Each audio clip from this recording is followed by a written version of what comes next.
All right, Indy, an Xfinity car. 16, I'll go +6 on this just to get the wheel straight. 57 on the brake bias around. I'm having a little bit of an issue sometimes sliding my rears. I don't think it's the braking's fault though. I think it's just uh, going over a bump. So I think the brake I'm fine to keep there.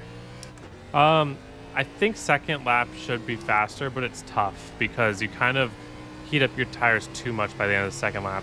Like probably the perfect way to do it is to crawl first lap and then make it second lap, but it's Indianapolis. You kind of want 2 attempts at it. So I'm just gonna do 2 laps here. Whatever we get, we get. I'm gonna try to get at least into the 53.5s. I think we're at 110 degrees right now, track temp. So 53 like 4 sounds to me feels like that's like what it's going to be for this temperature, like what the top people are going to be at. I probably maybe a 3 as well. You never know, people are good.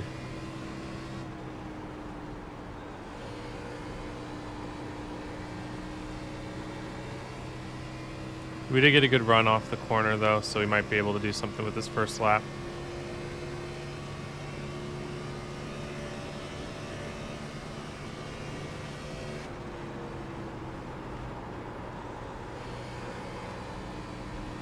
A little loose there. I'm gonna bail, make it a second lap.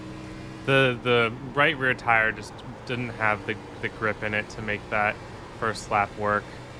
My fastest lap I ran earlier, I actually drifted the first 2 corners, which obviously doesn't feel right. So I guess it's just better to, it might be better just to go for a second lapper. So didn't try to damage it too much, the tires.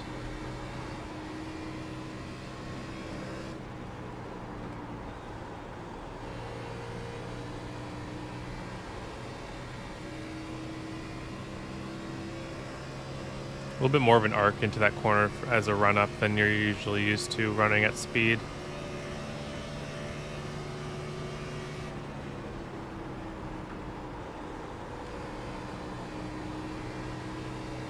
Better.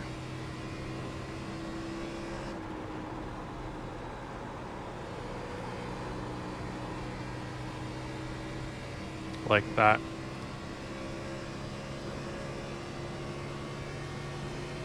Yeah, that first lap, there's just not enough rear grip to run those lines.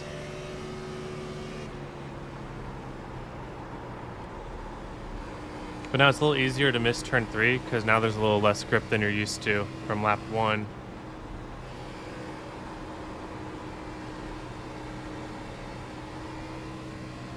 Like that perfect tire temperature is like between 3 and 4 of lap 1 and 1 and 2 of lap 2.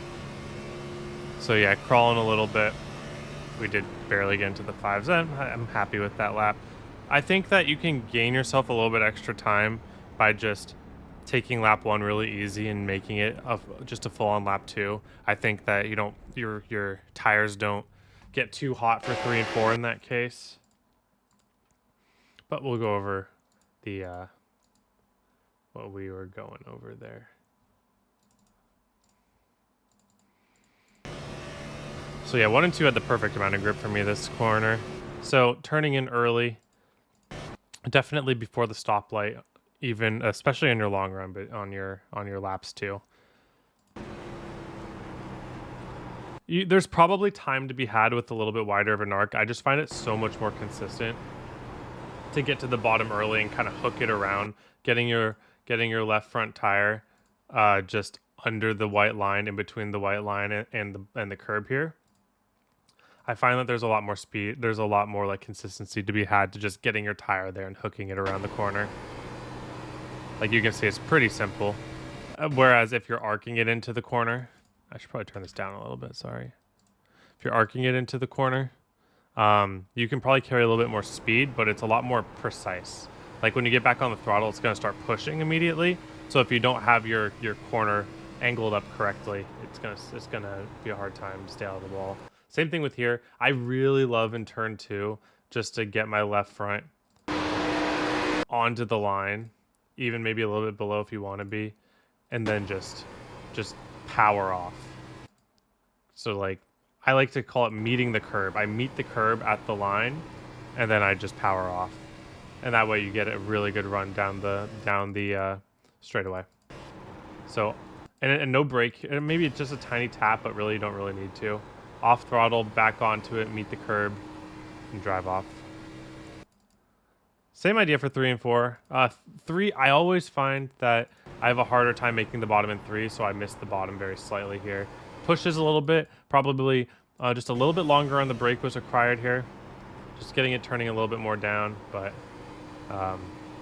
it's okay because you don't have a very long straightaway here. And then here as well, again, I'm trying to meet the curb there. With a little bit less heat in the tires, I think that this really hooks this bottom a little bit better. Like that's how I was feeling in my lap 1 attempts, was at 3 and 4. I was getting this to hook really well. So you might want to mess around with how you're dealing with your heat with the tires, and you might get some free time on the bottom there. The line, I mean, my line is not different for a long run than for that. I mean, this is very single groove. You can approach a little bit differently.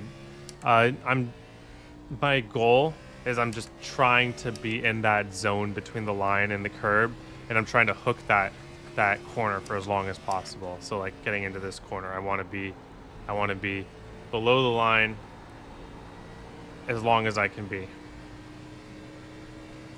And if you're sliding up off your throttle, it means you're carrying too much speed into the corner. You need to brake earlier.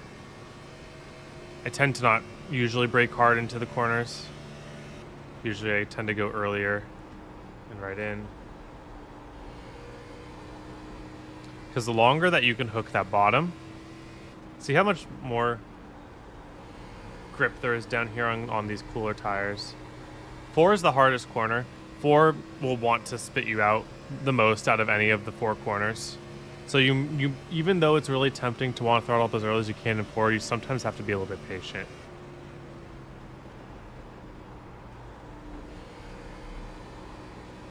See, it just does such a good job hooking if I can get it all the way to the bottom. That was probably a little bit too early there, but still. I mean, for a consistent lap, probably want to be about a 10th quicker than that, but it's not horrible. Nobody's going to do much better than that in a race, especially in a pack. And that's what I like about this. Oh, I always miss my timing here. I always forget.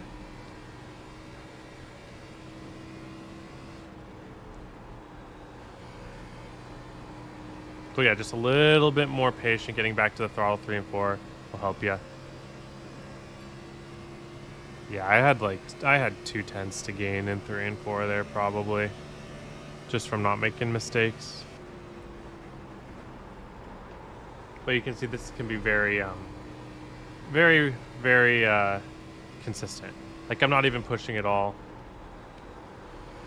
and I'm pretty darn loose.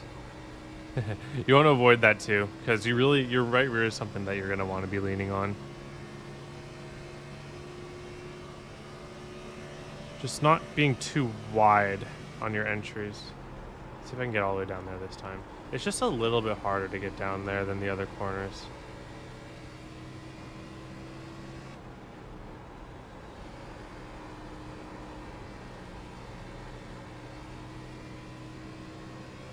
Yeah, that's what I would like out of a long run lap there. Just not too much. One more. It's so much easier to get down to the bottom in 1, and it hooks you so well. But I don't know what it is. Something about 1 and 2 and 3 and 4, it hooks so much better in 1 and 2 than 3 and 4. Like I would love that lap if this was a long run, or that set of 2 corners. Okay, now let's go even earlier here, earlier than I think. So you see I'm backing out earlier, getting down. See, it's still very hard to get down. And then let's be a little bit more patient on the bottom here.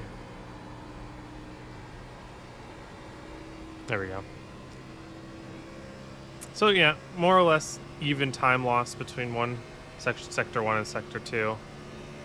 Like that. Just keeping it consistent. Should be very even on the tires. I probably slid my right rear once or twice, so I would expect my right rear to maybe be 1% more wear than my right front after that small run. Yeah, exactly. But you can definitely drive this car neutral, not sliding your rears, not pushing too much into the corners, and getting very good tire wear here. All right, thank you all for watching. Hope you have a wonderful day. Hope to see you all on the track.